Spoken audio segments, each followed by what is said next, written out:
This podcast contains graphic descriptions that some listeners may find disturbing. Listener discretion is advised. All right, now, with that being said, welcome to the Mortal Musings Podcast.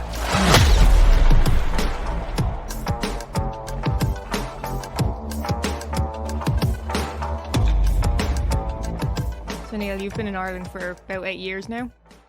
Yeah. What would you say is your favourite thing about Ireland, or living in Ireland? Other than yourself? Other than me, obviously.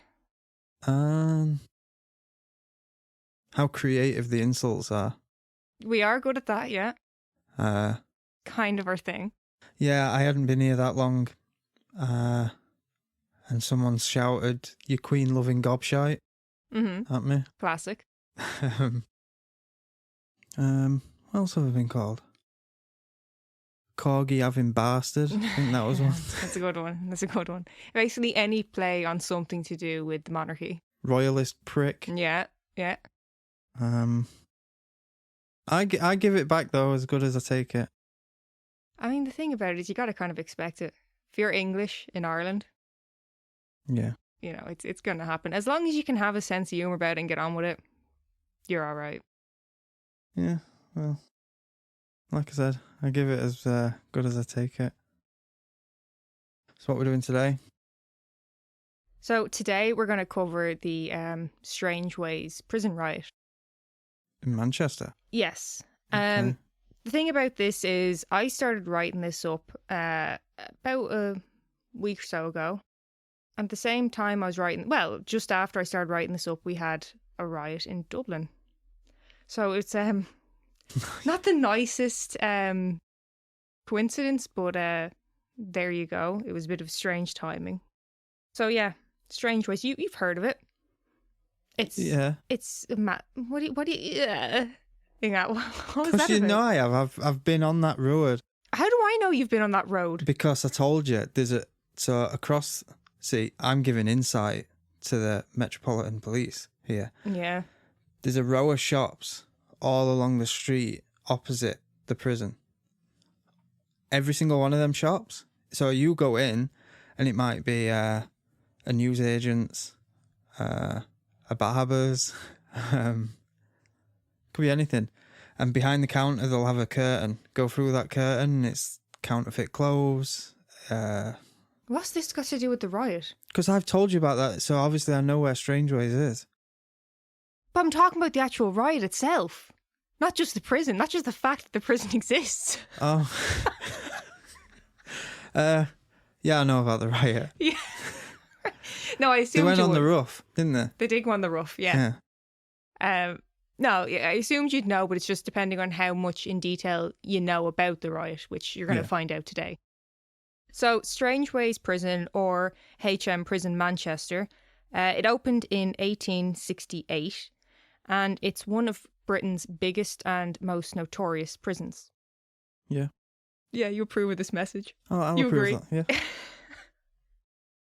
So, the prison was designed to hold 970 prisoners, okay, and had a staff of 550. And the governor at the time of the riot was Brendan O'Friel. Brendan started his position as the governor in 1986, and he had stated that the conditions at the time were dreadful. Okay. So on the 31st of March 1990, Brendan went about his usual duties, and he said that he did a walk around, he tasted the meals, and he talked to some prisoners. Usual day. He said nobody said anything about any possible trouble that was brewing. Well, they wouldn't. That's what he said. You don't want to be a rat. Well, that's what he said. That's what the governor said, right? Yeah. Can believe that 100%.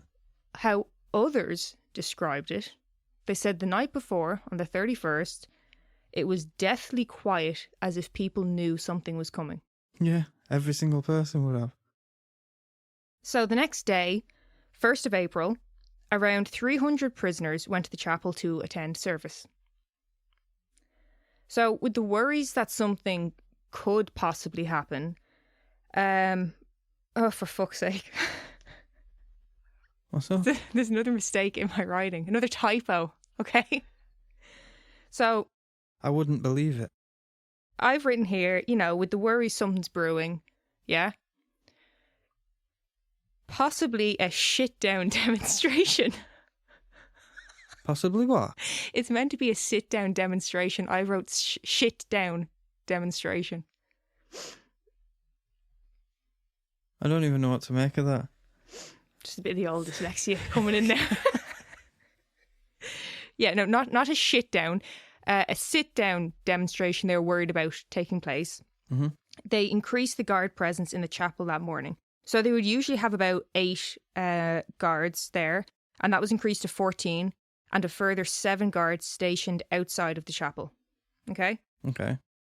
And they were right to worry, as we know, because we're covering a prison riot. It was a good one as well. Well... So after a visiting minister had just delivered the sermon, Reverend Noel Proctor was speaking over the microphone when a prisoner named Paul Taylor stood up and took the microphone from him. And here's the best bit, right? This was all recorded. It was being recorded. I think it was to use for another service, just, you know, like record the sermon or whatever the fuck. So there is a transcript. Yeah. Yeah. So I'll read it for you now. Is it audible anywhere? I didn't find it anywhere. I could only find the transcript. Okay. But here you go. So Noel Proctor, the Reverend, he said, well, he tried to say, after that remarkable message that has, and at this point, Paul Taylor grabbed the microphone. Paul Taylor says, I would like to say, right, that this man has just talked about blessing of the heart, and a hardened heart can be delivered. No, it cannot. Not with resentment, anger, and bitterness and hatred being instilled in people. Next, there's just general noise in the background, over which a prisoner can be heard saying, fuck your system, fuck your rules. Followed by applause. Noel Proctor says, right lads, sit down. Followed by more noise. Noel Proctor, right lads, down, down. Come on, this is no way to carry on in God's house. More noise. A prisoner, fuck your system. More noise. Noel Proctor says then, right lads, sit down. This is completely out of order. Sit down. Wait, there's something you need to be doing here. Mm-hmm. Where's different voices. Where's all the Manc and Scouse accents? Look it now. Do you know, one step too far, deal. So yeah, Noel Proctor said, right lads, sit down. This is completely out of order. Sit down. A prisoner then says, why is it? It's been waiting to happen forever. It will never change. Noel Proctor says, come on, this is terrible. More noise, banging, shouting, cheering. Noel Proctor then says, all of you who want to go back to your cells, go to the back of the church, please. A prisoner says, what? You're a fucking hypocrite, you. Noel Proctor says, I'm trying to help you, to keep you. A prisoner then says, leave it, mate. There's some more noise until the microphone goes dead. So, this is where shit really starts to hit the fan. Okay? Not half. Not off. Yeah, it's bad. Okay? Like, that kind of gives you a little insight. You can tell immediately it's getting out of hand. He's trying to calm them. They don't want to fucking hear it. So like I said, the governor said he didn't hear of any trouble that was potentially planned. Mm-hmm. But others said you knew something was coming. It was getting bad. Had to know. So prior to going to the chapel... If he didn't know, he shouldn't have been in that position. Well, we'll talk a little bit about him, you know, because it's two sides, you know what I mean? Yeah. So yeah, prisoners had prepared for this. They had smuggled weapons into the chapel, which were now being drawn. A set of keys were then stolen from an officer. And at this point, officers were evacuating the chapel. So it's getting bad, it's getting aggressive. But with that being said, some of the prisoners did help to get Reverend Proctor as well as some injured prisoners to safety. Yeah. Okay? So there was still a little bit of humanity there. Well, because it wasn't about causing chaos. It was they was wanting a change. It wasn't. You know what I mean? There's absolutely It some absolutely was. No, you can't say that completely. A riot's a riot. There's obviously a reason for it, but some stuff doesn't need to be done to make a point. You know what I mean? Yeah. Yeah. Agree to disagree. So yeah, they got the Reverend and some of the injured prisoners to safety. But at this point, all hell had broke loose. It was out and out chaos. The prisoners were overthrowing the prison. It was fucked. That was the official statement. Yeah. So, the keys that had been stolen earlier contained a master key. Yeah, so the prisoners now had access to all areas of the prison. So, there were some prisoners like Alan Lord. He focused on getting to the kitchen, gathering supplies, getting their food and what have you. Yeah. We're trying to make a point here, like we just said. We're trying to do something here. Let's do what we need to do. Others just fucking destroyed the gaff. There's always some. Exactly. There's always people who use it as an excuse. Yeah. Another prisoner, John Murray, said he remembered... This is funny. Hang on. Okay. She doesn't speak for both of us when she says this is funny. No, Nothing in it this is funny. No, this bit is funny. This is... Okay, he shouldn't have done it, but it's funny. So another prisoner, John Murray, said he remembered getting drugs from safes. Yeah? Yeah. But he said he couldn't get a high because he was already on such an adrenaline rush from the riot itself. So he just couldn't, it wasn't doing anything for him. Or the stuff he were taking was shit. I mean, possibly, but it was just because I was watching him being interviewed and saying this himself. And he's like, couldn't get high. My adrenaline was peaking too much.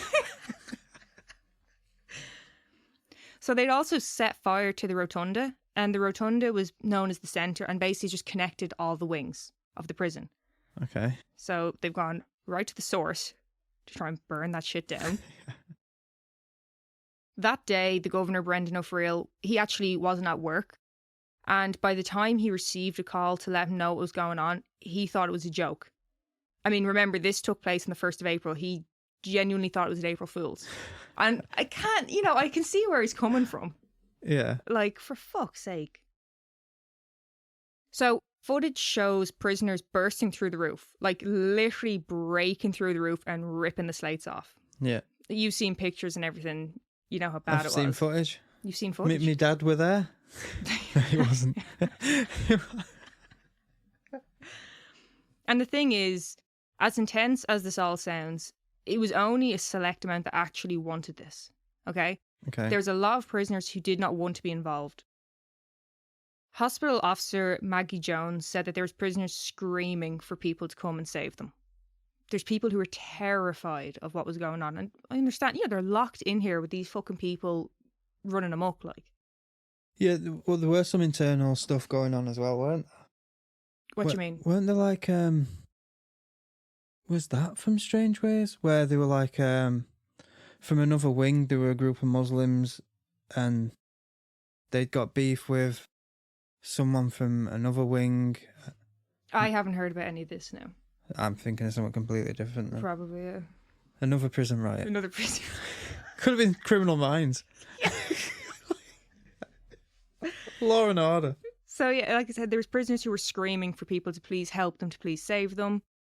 And at this point, they knew they were fucked.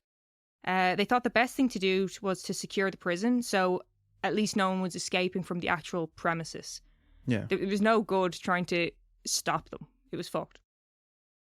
So the prisoners were up on the roof, and they're now ripping slates off and hurling them down at officers. Yeah. One officer recalled seeing another officer be hit by a slate and actually sliced down his face. Coping stones. Do you know what they are? Coping stones? Yeah, I had no fucking clue what they were. I had to look it up when I heard the word. No. Right, so coping stones are basically, the big heavy stones. They'll be put on the edge of like buildings to like either finish off a design or something. What? Okay, so coping stones, right? They're bigger, heavier pieces of stones, and they're put on the edge of, like, say, a roof to finish off the roof or to protect it from rain, kind of seal it off. But they're big, massive fucking stones. They're huge, right? So they're rocks. No, it's think of like a huge tile. Like it's big. I don't know how to, like that type of size there. A slab. Yeah, like it's a massive thing. Like you'd need to hoof it. Yeah. You get me? They are being flung off as well. So they're heavy as shit. If one of them had hit someone, they could well have died. Like, yeah, that'd smash you to fuck. Yeah. They would also throw slates at the prisoners who were surrendering. Good. So it was kind of like no good. it was kind of like, I guess, viewing them as traitors. But Well, yeah, because the more people who stayed, the more severe it was. I understand that. And obviously some of the things they're fighting for, I'm 100% with them. But you've got to think, if you were in that situation and you were seeing 7 shades of shite getting knocked out of someone, you thought, I could be next, just because it's one of those arseholes who are using the riot as an excuse to carry on like a prick. So while they were evacuating the surrendering prisoners, there was a Category A prisoner, which is high security, who said to the governor that there were still people locked in the segregation unit, yeah? Mm-hmm. And there had also been a fire set in there. So, panic now. Yeah. What the fuck do we do? So this prisoner, he told the governor, if you give me the key, I will go back in and get them out. Yeah? Mm-hmm. He gave him the key. The governor gave the high security prisoner the key. And that's how bad the situation was. It was literally just have to make a decision then and there. How do we do it? And Brendan O'Friel said of the matter, I did not hesitate. Lives come before security. So good man yourself. Yeah. You're at least like looking out for the people. And when it came to trying to evacuate the prisoners, you gotta remember what a fucking shitstorm that was in itself. It was described as like herding, just trying to herd all these people. Yeah. There was just bus after bus after bus, and they're just trying to load all the prisoners on. I mean, you're trying to get them safe as well as contained. You know what I mean? So you're trying to evacuate everyone as quickly and as safely as possible, but just imagine the nightmare of trying to keep track of who everyone is and where they're going. You got to remember, it's not even like they have like a computer system or like some type of a scanner to scan an ID badge. They're literally grabbing a piece of paper trying to write down, what's your name, what's your number? Yeah. Right, you're going to Hull or wherever the fuck. You know what I mean? So there was a massive concern from the staff regarding trying to get the prisoners out who had been charged with sex offences. Because if the others had got their hands on them, no good. Mm-hmm. So they managed to get the first group out. They were removed from the prison safely. But there was a second group that were housed in a different area of the prison, and they were awaiting their sentencing. But the prisoners got to them before staff did. You know all the prisoners they got out? Mm-hmm. Because, well, I'm saying back then it still is a fucking issue. Prisons were overcrowded. Yes. So where did they fucking take them? Other prisons. But they're already overcrowded. But this one was. It's just, what can you do?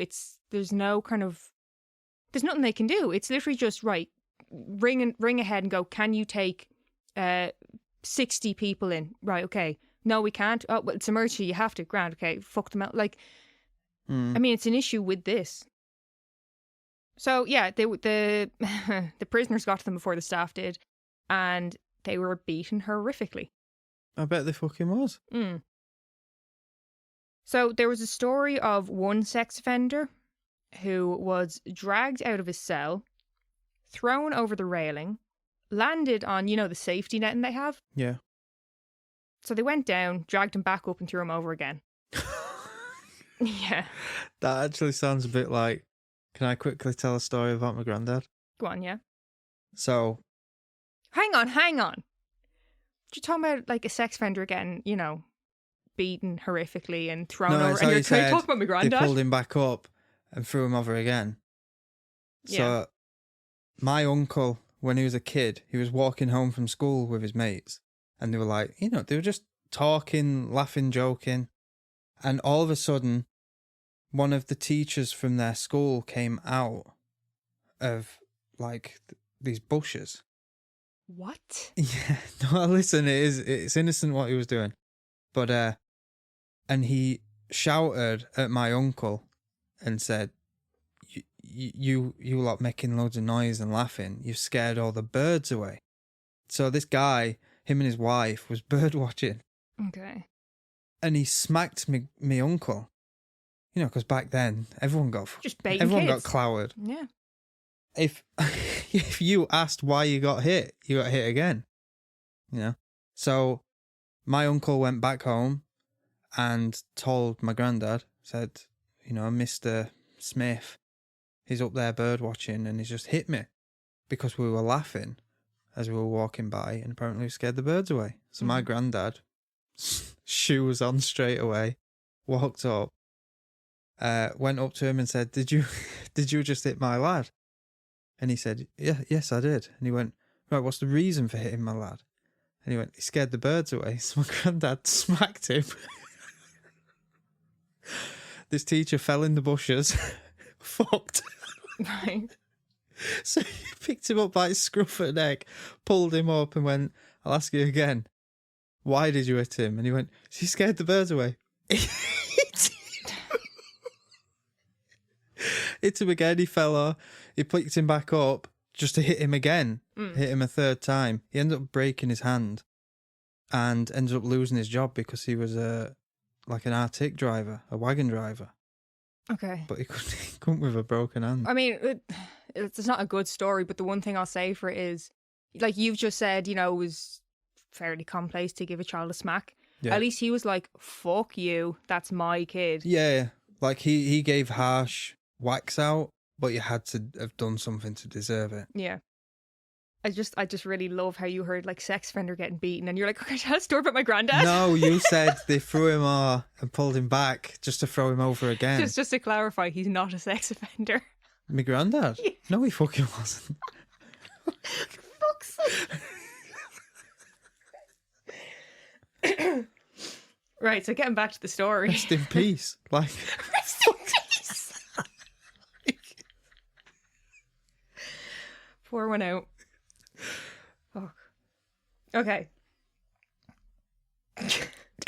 You're laughing at my granddad being dead. I'm absolutely not. My granddad's dead too, you know? I understand. It's terrible. You alright? Yeah. What, now it gets serious because you've got a grandparent? You're the one serious looking. Right, okay, so let's get back to it. Okay. Fuck's sake. So to do with the sex offenders, there was also rumours that prisoners had castrated one of them, but as far as I can make out, that's all it is. It's just rumours that were spread around. Okay. They did beat them. That did happen. And like I said, the story of someone getting thrown over was from a prisoner telling what they witnessed. They got off lightly with just a beating, I think. Yeah, I mean... They could have... Yeah. I mean, the officers were lucky to be able to get the first grouping out safely. Yeah, yeah. You know? And you got to think as well, you know, when we hear like sex offender, it's, you know, it fucking stirs up a lot of anger for a lot of people. Yeah. But from the point of view of you're trusted to protect these people, you got to think the fear they had, we need to get them out. So a lot of drama, a lot of adrenaline, and a lot of violence. And that's just the first day. Okay? Yeah. So towards the end of that first day, the prisoners started to relax. Okay? And they just sort of had a party. You like to party? Weren't they like sunbathing on roof? Oh, yeah. So there's footage of the prisoners up on the roof. This is pretty easy to find. Quick Google, look on YouTube and you'll see it. There's documentaries as well. Yeah, there's a few documentaries. Several. That's why I fucking said it plural. Like, for fuck's sake. So the footage of the prisoners up on the roof, it shows them just acting the idiot, having a laugh, playing guitar, playing dress up, including uniforms they had found in the prisons. Where the fuck did they get a guitar? I don't know, maybe in the chapel? Fucking chapel? That's a weapon. You've not seen the honky tonk man in wrestling? No, I haven't. Oh, Jeff Jarrett. Who? Jeff Jarrett. Jarrett. I don't fucking know. He'd smack people with a guitar and all. Right, well, at this stage, they were just using it as an instrument, Neil. Hey. Okay? No, but I'm just saying how's it in a prison? Well, like I said, maybe in the chapel. A little sing-song.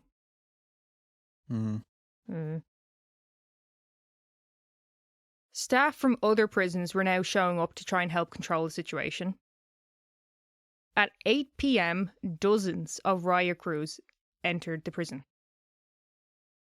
So as they entered the prison, the prisoners were just overhead watching them make their way through. Yeah. That's not the most easy feeling, is it? I don't give a shite if you're in full gear. Yeah. But that's something else we need to make clear. I don't know if this is correct, like for all prisons, but just to give the Yanks a bit of insight to the UK prison system. Stop calling them fucking Yanks. They are Yanks. What would you call them? You're a queen-loving gobshite. Apparently. I think on average it's one prison officer to something. Is it like 100 prisoners? Well, that's going to depend on the prison, isn't it? I'm on about UK prisons, Megan. That's why I said UK prisons. No, it depends on the prisons within the UK. That's why I said average. But you can't average. You don't know. You're just saying that. You're just plucking fingers out of your arse here. Look it up. I bet I'm right. Fucking look it up. You look it up. You're the one who brought it up. Christ. Right. I've heard it somewhere. That. Yeah, but see, this is your problem. I've heard it somewhere, and then in your mind it becomes fact. I heard it on a TikTok. Yeah, them TikTokers. So yeah, staff from other prisons showed up.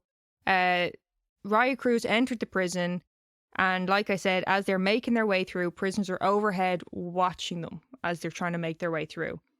But you got to remember at this stage, I mean, the prisoners had access to everywhere. They were now armed. They were tooled up, Neil. Okay? Why did you say it like that to me? What do you mean? They was tooled up. Neil. Well, it's slang, isn't it? I don't know if everyone would know the term tooled up. Would they? Would that be something that's said in America, tooled up? I think it's pretty self-explanatory. They had weapons, okay? They had weapons, right? Armed. They were absolutely armed, completely armed. That's what I've written in my notes, okay? So yeah, they're armed. They'd gone to the kitchen. Obviously, the kitchen had knives. They had attached knives to the end of sticks. I'm guessing, like maybe a mop handle or something. So they basically had fucking spears. So again, think of you coming down. There's people overhead with a fucking... What? Bayonet. Yeah. Imagine just seeing that, of all these people looking down and you're like, that's a fucking life on a stick. I'm getting out of here.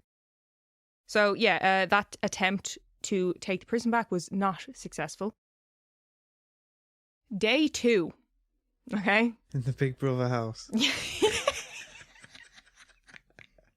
That's basically what this turned into. Yeah. Okay? So by day 2, there was about 140 prisoners left, right? The officers' plan now was to gain access through the chapel.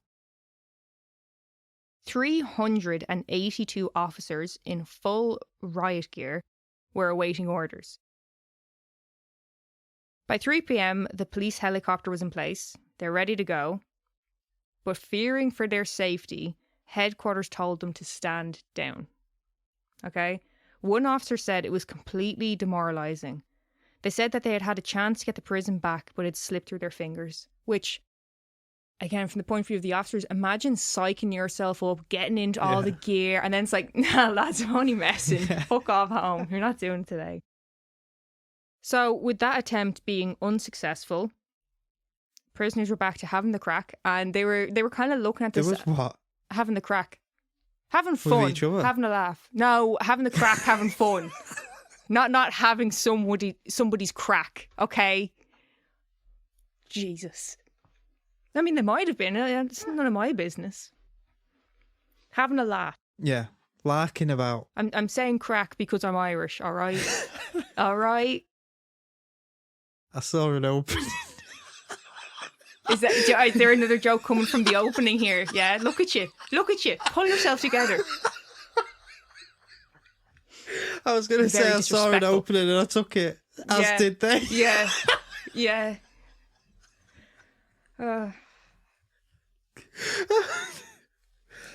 Right. You good? I'm professional. You set? Yeah. Yeah. Fuck's sake. Okay. So like I said, they were having the crack. Mm. And they're basically looking at this as a victory. Yeah? We've got one over on them again. We're going to celebrate. Okay? Yeah. And by now, the public were kind of getting in on this, right? The public were just sort of using this situation as a day out. They'd go to the prison. There was people selling T-shirts, selling ice creams, and just there watching the riot take place. Yeah, because majority of public, they were for the prisoners. Yes. Yeah. As far as I know now, yeah, like, it could have been... It's the same way that people were saying, like, all these prisoners did it. No, it was actually a very small amount that did it, you know? I'll ask my father. There's footage, again, of people there, like I said, selling T-shirts, ice cream, sat there, having, like, a picnic kind of thing. It's mental. So, meanwhile, while everyone's having fun and having a laugh, this thing is great crack, the papers were now reporting that there were 20 dead as a result of the riot. Was there? No. Okay. There was a lot of rumours circulating to do with the riots. So, you know, obviously it was a huge story for the media and they all wanted the story. One reporter said, so he managed to get his car parked near the entrance to the prison. And he said there was no way he was going to move it. You know, understandable. It's the best spot he could get. To the point where the car battery needed charging. Rather than move the car in order to charge it, they just took it out and replaced the battery. They were not losing their spot. And in order to get the best shot, reporters and photographers set up in a building directly across from the prison. So basically, it just became incredibly easy for prisoners to communicate with the press. Yeah. So they were delighted. But in order to silence the prisoners, and by that I mean it quite literally, authorities blared sirens while the prisoners spoke. Yeah, I remember that. So they made banners. They were going to be heard regardless. They also had a chalkboard. I felt like you'd want to comment on that because you're upset about the guitar. Do you want to ask where the chalkboard came from? Well, no, they had classes. Did they? What do you mean, did they? Did they? Of course they fucking did. I don't think you know a lot about Strangeways. No, it's very common in prisons where they have classrooms. But, right, you're going to hear about Strangeways and how it actually was for them. Oh, yeah. Oh, right. Yeah, so they made banners and they also had a chalkboard. And in response to the rumours about the amount of deaths, the prisoners held a banner that read, "No dead." Here's another good... What was wrong? No, it was just... All they were doing was just trying to turn the public against the prisoners. That's all they were doing by making this show. Yeah, I'm pretty sure a lot of the papers had to print retractions about it. Like, it became a thing. Yeah. Like, this wasn't, like, slightly sensationalizing. This was... You're terrifying people. There's people who have families in those prisons, and now they're terrified that their brother... Not to mention it's fucking slander. Well, yeah. So this bit's, this is just kind of funny. So obviously they want to see what's getting printed in the press and all. So what they did was they got a piece of string and they'd lower it down so someone would get the newspaper and tie it around the newspaper and they would pull it back up so they could read the paper while they're sat on the roof. Okay. So moving on to day 3, the prisoners now demanded to speak with the media and have their voices heard. Journalist Michael Unger went to the prison and he was actually the only outsider that went into the prison and was able to fully hear their grievances. I bet he was shitting a brick. I bet he was. Well, I mean, it's a weird one because, like, as a person, you'd be like, oh, fuck, this could go bad. But as a journalist, you'd be like, oh my God, how the fuck am I going to be the one to get this story? This is amazing for my career. Yeah, actually, I don't know if you would be shitting a brick because they want you. It was in their best interest. Yes. To be heard. Yeah, So yeah, he spent 12 hours in the prison. He then went back to his office to write the story. And could you imagine? He must have been giddy to get that down. Another incident that took place was when they brought out a hostage onto the roof. Okay, so the man was topless, his hands were bound, and he had a noose around his neck. Fucking hell. Nothing came of that, though. They brought him out, they sat him on the roof, and then later they just brought him back in. And according to one of the prisoners that was there during the riot, they said some of the hostages were real and some of them were fake. I thought they were fake. I thought they were staged. They didn't... So in one of the documentaries I watched, when they brought up this situation, he said that about some were real, some were fake, but he didn't say whether that one was real or fake. Okay. So, I don't know. Day 5. By day 5, there were 26 prisoners remaining. So the bulk have dropped off now. Yeah. We're down to kind of the more core group. They were starting to get desperate to come to some kind of an understanding. The officers now, the authorities. Yeah.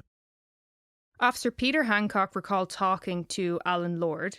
He said that if Alan would just come down to talk, that he had his word he would let him return to the roof if that's what he wanted.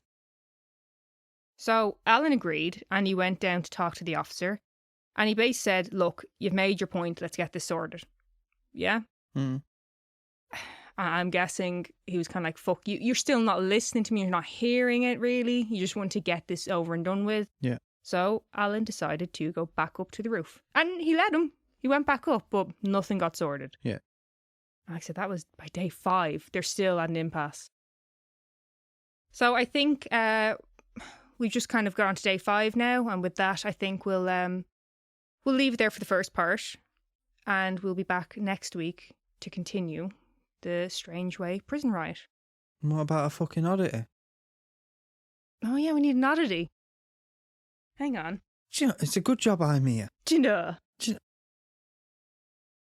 Do you know, all I keep hearing on fucking social media is Megan's accent. I love the Irish accent. Oh, she's so professional and all this. I am absolutely not. You'd have forgot the fucking oddity if it weren't for me. I'd forget my head if it wasn't screwed on. I fucking hate that. I'm not getting any younger. Mike the Headless Chicken. Here's an oddity for you. You ever heard of Mike the Headless Chicken? No. Okay. So, back in the 40s, in Colorado, there was a chicken that lived for 18 months after having its head cut off. Now, how does that grab you? There can't be much to this fucking story. Its head's already off. It's not doing much.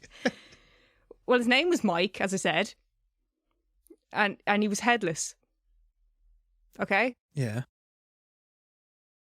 I think it's a pretty common thing that's said, running around like a chicken with its head cut off. We've all heard that. No, that's not the saying at all. Running around like a headless chicken is the saying. Running around like I think it's both. I've heard. No, it's not. 100% I've heard both. Right, I will put it in the Spotify question thing. Is it running around like a headless chicken? Or is it running around like a chicken with its head cut off? For fuck's sake. 100% I've heard both, though. I'm not saying you're probably right. That's probably the actual one. But people take things, don't they? And they run with it like a chicken with its head cut off. So anyway, we've all heard that, though. Yeah. Yeah. And it is actually true. It does happen. Happens with pigs and all, doesn't it? I don't know. You chop a pig's head off, it'll still run around for a little bit. Yeah, so anyway, it is true. It is true and it does happen. But that's usually for a matter of minutes, not 18 fucking months. Okay? What did it do for 18 months? I'll tell you. So the farmer was doing his thing and hit poor old Mike a whack with the hatchet, yeah? But it said that he kicked and ran and didn't stop. Fuck. Yeah.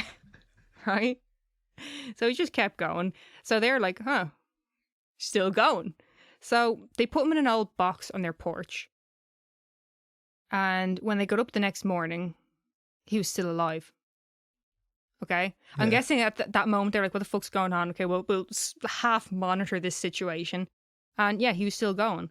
So he didn't have a fucking head, so he couldn't like eat properly or anything. So Mike... What do you mean he couldn't eat properly? He couldn't eat at all. Right. He couldn't eat in the traditional sense, okay?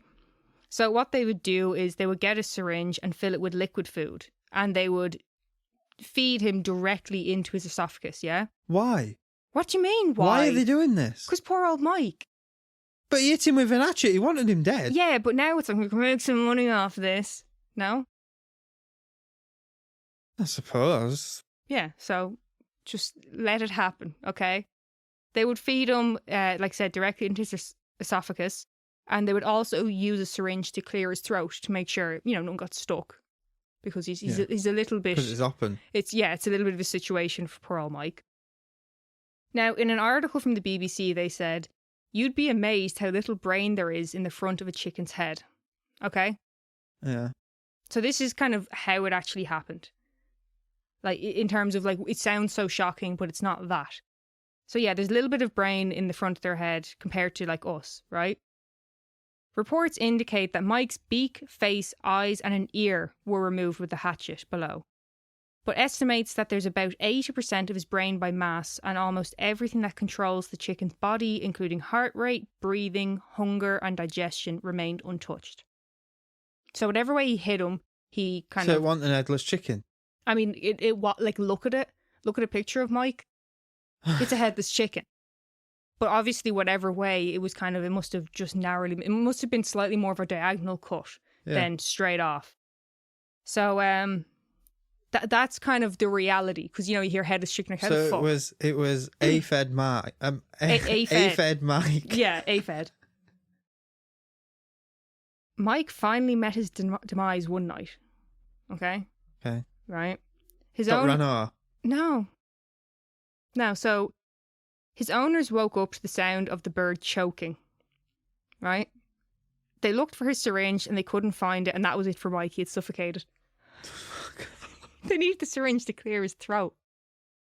I mean, it takes a sharp turn, doesn't it? You're like, oh, Jesus, Mike, 18 months, headless.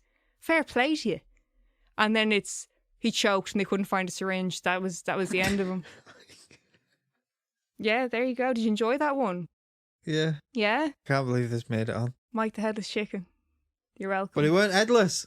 Well, He had Ape and Ed. All his brain were at the back. Hang on now. Hang on. Just you wait there. No, I'm having chicken tonight. No. What? I'm having chicken tonight. Have something different. Okay.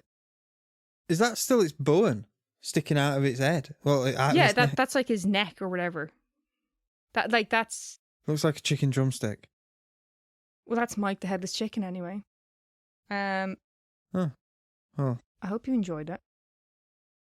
Yeah. You know, there's been worse ones. I'm sure there's been fucking better ones. Yeah, thanks for that. Thank you for listening to the Mortal Musings podcast. If you're interested in supporting the podcast and hearing extra content, subscribe to our Patreon at patreon.com/Mortal Musings podcast. You can also find us on TikTok, Instagram, Facebook, and YouTube at Mortal Musings Podcast, or email us at mortalmusingspodcast@gmail.com.